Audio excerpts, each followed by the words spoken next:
Oi gente, professor Diogo Prado falando. Na aula de hoje a gente vai continuar a falar sobre eletrização. Tá? Na aula anterior a gente falou sobre eletrização por atrito e um pouco sobre carga elétrica, e hoje a gente vai tentar falar sobre eletrização por contato. Tá? Basicamente, vai funcionar da seguinte maneira. Para que a gente tenha eletrização por contato ocorrendo, a gente precisa ter, né, dois objetos que sejam condutores de eletricidade, ou seja, os elétrons precisam se mover dentro dele com facilidade, e a gente precisa de ter pelo menos um deles eletricamente carregado, tá bom? Então, por exemplo, aqui, repare que eu tenho um bastãozinho onde ele tem excesso de elétrons, né? Ele tem carga negativa. E aqui eu tenho um objeto que está preso numa haste, né? Essa haste ela é isolante. Então aqui a gente tem um objeto que é esférico e metálico e ele está a princípio neutro. Lembre que para ele estar neutro eu preciso que a quantidade de cargas positivas ela seja exatamente igual à quantidade de cargas negativas. Então eu preciso que o meu número de prótons ele seja exatamente igual ao meu número de elétrons. O que acontece? Esses elétrons que estão aqui no meu objeto eletricamente carregado, né, como todos eles têm cargas de mesmo sinal, eles vão tender a ficar o mais distante possível. Né? Então esses objetos eles tendem a ficar na borda. Se você der um caminho para eles fugirem, eles vão fugir. Esse caminho vai ser exatamente o contato com o nosso objeto metálico, né? Condutor, né? Então eu teria parte desses elétrons sendo transferidos para a nossa esfera maior aqui no caso. Lembre que sempre é o elétron que se transfere, né, nessas situações, é sempre ele que se move, nunca é o próton. Então nesse caso a gente continua tendo cargas positivas aqui dentro. Só que como chegaram cargas negativas, a gente vai dizer que eu tenho muito mais carga negativa do que positiva. Então, no total, esse objeto aqui ele ficou negativamente carregado. Né? Nesse momento daqui, olha, eu posso dizer que para esse objeto, o nosso número de elétrons ele vai ser maior do que o nosso número de prótons, ok? Então, ao separar esses dois objetos, eu vou ter essa carga elétrica dividida entre eles. Então, eu tenho esses dois objetos aqui com a mesma carga elétrica no final. Na realidade, a gente não tem criação de carga e nem destruição de carga, né? A gente só tem transferência de carga de um para o outro. Então, vamos supor que no início aqui eu tivesse uma carga total de menos, sei lá, vou chutar um número aqui, de menos 3 coulombs, vamos supor esse número aqui. Pode ser que aqui eu tenha uma distribuição ou igual ou diferente desses dois objetos em termos de carga, caso eles tenham tamanhos diferentes. Então vamos supor, por exemplo, que aqui esse objeto ele tenha ficado com menos 1,5 coulomb e esse objeto com menos 1,5 coulomb, mas já destaco que isso só aconteceria em termos de divisões exatamente iguais, né, se esses objetos eles fossem feitos do mesmo material e tivessem mesmas dimensões. Nesse caso, como a gente está se referindo a objetos diferentes, a gente não tem uma obrigação de a carga final em 1 ser exatamente igual à carga final em 2, não. Então vamos aqui ao nosso exemplo 1. Tá? Eu fiz o seguinte aqui nessa questão.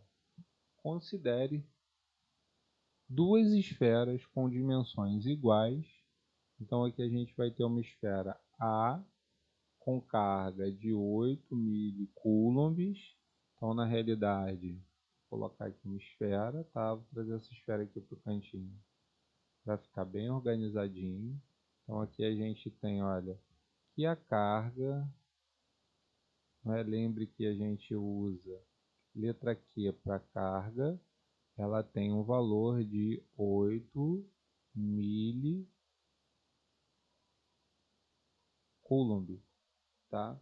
E a gente vai ter aqui uma esfera 2 colocar aqui organizadinho, né, de acordo com a nossa leitura, ou uma esfera B está neutra. Então, a gente poderia dizer aqui que a nossa carga de B ela vale zero, né? Bem, na realidade, o que a gente sabe é que a gente precisa fazer uma divisão dessa carga total aqui para as nossas duas esferas, né? Então, no caso aqui, ao colocar a nossa carga A, ou a nossa esfera A, do lado da nossa esfera B, só que agora mantendo o contato entre elas, vamos raciocinar aqui uma coisa, olha. A minha esfera A, ela é esfera de carga positiva. A minha esfera B é a minha esfera neutra, onde eu tenho que a quantidade de cargas positivas ela vai ser igual à quantidade de cargas negativas, né? Na realidade, como aqui eu tenho excesso de cargas positivas na A, né? Então a gente vai ter a B cedendo carga negativa. Então aqui a gente tem o nosso elétron sendo cedido. Como resultado dessa coisa aqui, a gente precisa lembrar que a gente não pode ter mais carga no total do que tinha no início, né? Mais carga no final do que a gente tinha no início. Então aqui a gente vai dizer que como essas esferas são iguais, eu vou chamar aqui só de quelinha A e aqui de quelinha B, né? Só chama a atenção de vocês que a minha quantidade de carga total no início do problema era 8 milicoulombs, né? Então, na realidade, esse 8 milicoulombs ele vai se dividir em duas partes. Vai ficar 4 aqui. Então, eu tenho 4 milicoulombs com a nossa esfera A, 4 milicoulombs com a nossa esfera B. Está resolvido, né? O que importa é a gente perceber que a carga total ela se mantém. Se a gente for aqui para um exemplo 2, a coisa ela não vai ser muito diferente não. Olha, repare que eu vou colocar aqui mais duas esferas para a gente poder avaliar o que está acontecendo. Então, vou colocar aqui duas esferas próximas e vamos fazer a leitura do nosso exercício.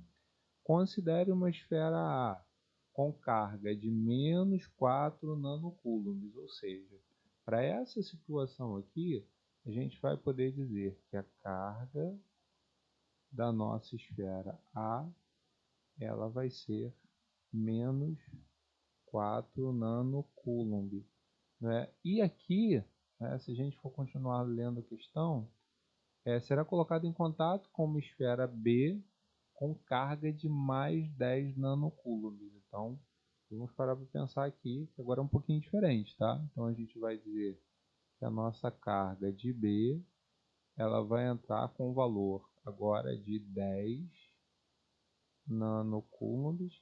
Lembre que o nano ele corresponde a uma potência de 10 a menos 9, mas a gente não vai usar isso para nada nesse exercício. Então, a partir do momento em que essas esferas forem colocadas em contato, né, vamos colocar mais duas esferas aqui, né, e vamos raciocinar o que vai acontecer. Tá? A gente tem, para a nossa situação inicial, né, que uma carga total, vou chamar aqui de QT, tá? Só para representar que a nossa carga total ela vale menos 4 mais 10 nanocoulombs, ou seja, menos 4 mais 10 vai dar 6. Então a gente vai ter um valor de 6 nanocoulombs. Esse valor de 6 nanocoulombs é o total, então na realidade a gente vai ter que pensar que esse valor deve ser dividido entre as nossas duas cargas, né? Então aqui a gente teria que a nossa carga, a linha, né? Estou chamando de linha porque foi após o contato. Então 6 dividido para 2 eu vou ter 3 nanocoulombs para A e eu vou ter que o meu QB, também vou colocar um linha aqui, também vai ser 3 nanocoulomb para B.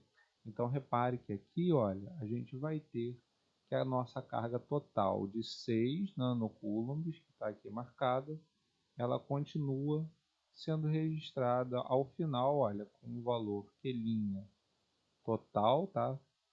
De 3 mais 3, mantendo aqui o valor de 6 nanocoulomb, ok? Então o problema está aí resolvido, tá bom? O outro tipo de eletrização que a gente tem é aquele tipo que a gente vai chamar de eletrização por indução, né? A diferença da questão anterior é que agora a gente não vai fazer as esferas se tocarem, né? A gente só vai aproximar aí os objetos. Então, vamos começar aqui, tá? O objeto que vai provocar a indução, na realidade, é o objeto que já tem a carga elétrica. Então, esse aqui vai ser o chamado indutor, tá joia? Esse outro objeto que está em cima de uma haste isolante, ele vai ser um induzido. Ele precisa ser material condutor, senão não dá certo. Então, se nesse momento inicial ele está neutro, olha, a gente não pode esquecer que ele tem o mesmo número, né, de prótons e de elétrons. Então, a minha quantidade de carga positiva ela vai ser exatamente igual à minha quantidade de cargas negativas. Só que o que vai acontecer? Quando a gente aproxima, né, aqui o nosso indutor do nosso induzido, então estou marcando aqui, olha, ao aproximarmos os objetos, aqui a gente vai ter o seguinte: o que acontece? Lembrem que cargas de mesmo sinal elas tendem a se repelir, né? E as cargas de sinais opostos elas tendem a se atrair. Mas lembre que o próton, né, que é a carga positiva, ela está lá no núcleo do átomo. Então nunca vai ser ela que vai se mover dentro de um material condutor. Sempre é o elétron. Então a primeira coisa, aqui a gente tinha cargas positivas e negativas em toda a estrutura do material. Quando eu aproximo o meu indutor, que está com muita carga negativa, ele vai tender a provocar repulsão nas cargas negativas que estão aqui no nosso induzido. E aí elas vão tentar ir para o mais distante que elas conseguirem. No caso aqui, olha, é o extremo oposto do lado que você chegou aqui com o seu induzido, né? Claro que do lado oposto você vai ter uma falta de carga negativa. Aí essa falta de carga negativa você vai chamar de carga positiva. O que acontece? Nessa situação especificamente, o nosso induzido ele continua neutro. Mas aí o que a gente faz? A gente vai ligar um fiozinho, tá, do nosso induzido até o chão. E esse fiozinho a gente vai chamar de fio terra, tá? O fio terra ele vai ter a finalidade de descarregar aqui o nosso induzido. Então aqui a gente poderia dizer, olha, que a gente tem descendo por esse fio os elétrons que estão sendo repelidos, né, pelo nosso indutor e se encontram nesse momento do lado oposto do nosso induzido. É claro que se você for parar para pensar aqui nessa situação, esse cara está perdendo elétrons, né? Ele está perdendo carga negativa. Então, se ele está perdendo carga negativa, ele vai ficar positivamente carregado, né? Ele vai ter uma situação em que ele vai ter muito mais carga positiva do que negativa, e nesse caso, esses objetos acabam ficando com os sinais opostos. Então, na eletrização por contato, eles sempre terminam com cargas de mesmo sinal, e na eletrização por indução, eles sempre terminam com cargas de sinais opostos. Só para a gente poder fazer um exercíciozinho aqui, olha. Três esferas metálicas apoiadas em um suporte isolante são colocadas próximas, como no desenho abaixo, porém sem se tocarem. Um bastão carregado positivamente aproximado da primeira esfera. A gente quer saber o diagrama aqui, né, que melhor representa a distribuição de cargas nas esferas. Bem, para pensar uma coisa aqui. Se eu estou aproximando um bastão positivo como indutor, aqui na nossa esfera ele vai tender a atrair para ele tudo que for negativo. Então, claro que do lado oposto a falta dessas cargas negativas, né, a gente pode representar como se fossem cargas positivas apenas.